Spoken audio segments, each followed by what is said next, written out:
Selamat datang di video edukasi kami. Hari ini kami akan membahas aspek-aspek penting dalam dunia manajemen, mulai dari tantangan di tempat kerja hingga peran seorang manajer. Yuk simak bersama. Challenge in the workplace. Dunia kerja menghadapi berbagai tantangan seperti perubahan teknologi, tekanan globalisasi, dan kebutuhan akan keberagaman. Seseorang manajer harus mampu menghadapi tantangan ini dengan kreativitas dan kepemimpinan. Deadline semakin pendek dan teknologi terus berubah. Tapi dengan manajemen yang baik, semua bisa diatasi. Manajer memiliki 3 peran utama, yaitu interpersonal, informasional, dan desisional. Mereka harus dapat menjadi pemimpin, pengelola informasi, dan pengambil keputusan yang efektif. Yang pertama ada interpersonal, yaitu sebagai pemimpin dalam organisasi, manajer berfungsi sebagai penghubung antar individu dan kelompok. Dalam peran ini, manajer bertanggung jawab untuk membangun hubungan yang baik di antara karyawan dan pihak terkait lainnya. Yang kedua ada informasional. Manajer harus mengumpulkan, memproses, dan menyebarkan informasi yang relevan untuk organisasi. Mereka bertindak sebagai saluran utama informasi antara level manajemen yang lebih tinggi dan tim bawahannya. Dalam peran ini, manajer memastikan bahwa seluruh informasi yang dibutuhkan oleh tim disampaikan dengan tepat. Selain itu, manajer juga berperan sebagai pemantau untuk mengamati kondisi dan tren yang memengaruhi kinerja organisasi. Yang ketiga ada desisional. Dalam peran ini, manajer mengambil keputusan yang memengaruhi jalannya organisasi. Keputusan ini bisa berkaitan dengan perencanaan, pengelolaan sumber daya, atau pengaturan strategi organisasi. Manajer juga berperan sebagai penyelesai masalah yang menangani kendala atau krisis yang muncul, hingga terlibat dalam negosiasi untuk mencapai kesepakatan yang menguntungkan organisasi. Selanjutnya ada managing diversity. Yang pertama, benefit of diversity strategiknya. Yang pertama, meningkatkan pemahaman tentang pasar yang membantu kemampuan memasarkan produk ke konsumen yang beragam. Yang kedua, potensi untuk meningkatkan pertumbuhan penjualan dan pangsa pasar. Yang ketiga, menjalani sumber keunggulan kompetitif karena meningkatkan upaya inovasi. Selanjutnya, people management atau SDM. Yang pertama, penggunaan bakat karyawan yang lebih baik. Yang kedua, meningkatkan kreativitas dalam pemecahan problem. Yang ketiga, kemampuan untuk menarik dan mempertahankan karyawan dari berbagai latar belakang. Selanjutnya, benefit of diversity yaitu organization performance. Yang pertama, mengurangi biaya turnover. Yang kedua, meningkatkan kemampuan pemecahan masalah. Dan yang ketiga, meningkatkan fleksibilitas sistem. Selanjutnya, challenge in managing diversity, glass ceiling atau hambatan yang dihadapi oleh perempuan dan kaum minoritas saat ingin mencoba peran lebih tinggi dalam perusahaan, serta kesenjangan upah gender dapat memicu diskriminasi dan munculnya stereotipe yang menghambat penciptaan lingkungan kerja. Kita berasal dari berbagai budaya, tapi bersama kita lebih kuat. Selanjutnya ada managing social responsibility, yaitu dalam mengelola tanggung jawab secara sosial. Perusahaan dapat menerapkan konsep corporate social responsibility atau CSR. CSR adalah konsep di mana perusahaan berkomitmen untuk beroperasi secara etis dan berkontribusi positif terhadap masyarakat dan lingkungan. Dengan CSR, perusahaan berusaha menciptakan nilai yang lebih yang bermanfaat bagi masyarakat sekaligus membangun reputasi dan kepercayaan jangka panjang dengan para pemangku kepentingannya. Selanjutnya ada decision making. Decision making atau pengambilan keputusan adalah proses di mana individu atau kelompok memilih tindakan atau solusi terbaik dari beberapa alternatif untuk mencapai tujuan tertentu. Pengambilan keputusan dalam organisasi melibatkan langkah-langkah seperti berikut. Yang pertama, identifikasi masalah atau peluang, yaitu menyadari adanya masalah atau kesempatan yang perlu diatasi atau dimanfaatkan.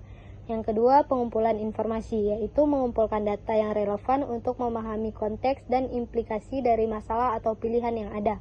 Yang ketiga, menganalisis alternatif, yaitu menilai berbagai opsi yang tersedia berdasarkan kriteria yang relevan seperti biaya, waktu, dan sumber daya. Yang keempat, memilih alternatif terbaik berdasarkan analisis, memilih solusi yang memberikan hasil paling optimal. Yang kelima ada implementasi, yaitu mengambil tindakan untuk menjalankan keputusan yang telah dipilih. Dan yang keenam evaluasi, menilai hasil keputusan untuk melihat apakah tujuan telah tercapai dan melakukan perbaikan jika diperlukan. Planning work, pengertian perencanaan. Perencanaan adalah proses menetapkan tujuan dan menentukan cara terbaik untuk mencapainya. Ini merupakan fungsi dasar manajemen yang menjadi landasan bagi fungsi-fungsi lainnya seperti pengorganisasian, pengarahan, dan pengendalian.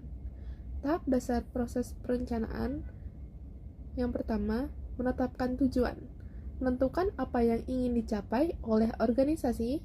Yang kedua, merumuskan keadaan saat ini, memahami posisi organisasi saat ini terkait dengan tujuan yang ingin dicapai. Yang ketiga, mengidentifikasi kemudahan dan hambatan, menganalisis faktor-faktor yang dapat mendukung atau menghalangi pencapaian tujuan. Yang keempat, mengembangkan rencana, menetapkan serangkaian tindakan yang diperlukan untuk mencapai tujuan. Manfaat perencanaan. Yang pertama, memberikan arah, yang berarti memastikan bahwa semua anggota organisasi bekerja menuju tujuan yang sama. Yang kedua, menetapkan standar pengendalian, yang berarti menjadi acuan dalam evaluasi dan pengendalian kinerja. Yang ketiga, mengurangi ketidakpastian, yang berarti membantu organisasi beradaptasi dengan perubahan lingkungan. Yang keempat, meminimalkan pemborosan, yang berarti mengoptimalkan penggunaan sumber daya yang ada. Designing organizational structure. Simple structure.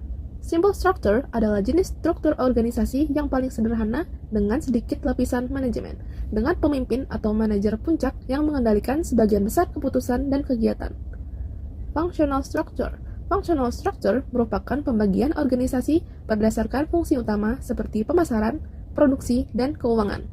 Ini memudahkan spesialisasi dan efisiensi, tetapi bisa menyebabkan silo atau terpisahnya antar departemen. Divisional structure. Pada divisional structure, organisasi dibagi berdasarkan produk, pasar, atau wilayah geografis. Setiap divisi memiliki kebebasan lebih dalam mengelola operasionalnya, tetapi bisa menyebabkan duplikasi sumber daya.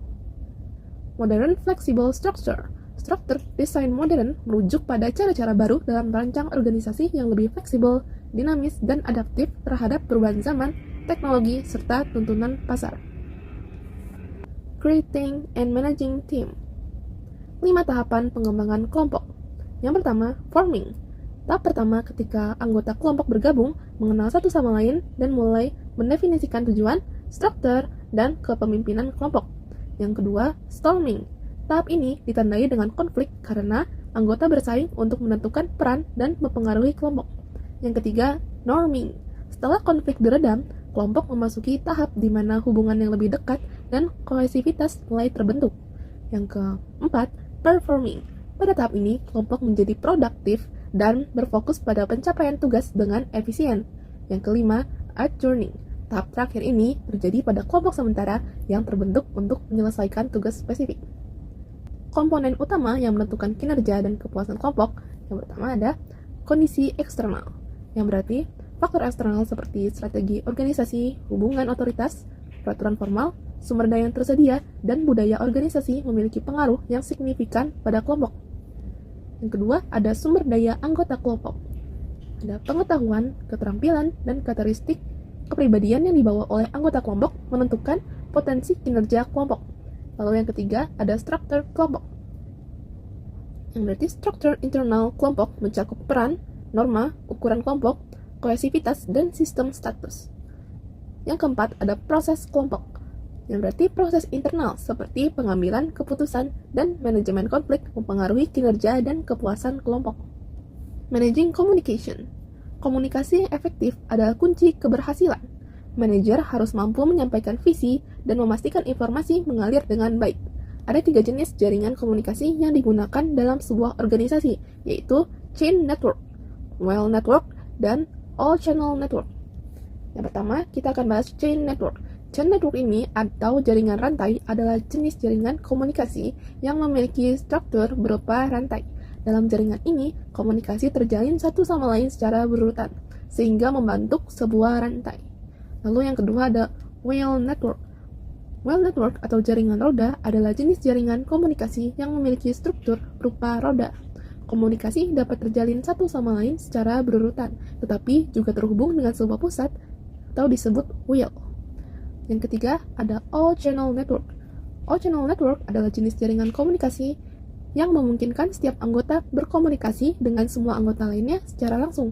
Jadi, setiap anggota memiliki kemampuan untuk mengirimkan data ke semua anggota lainnya. Managing conflict. Konflik dalam manajemen merujuk pada perbedaan pendapat,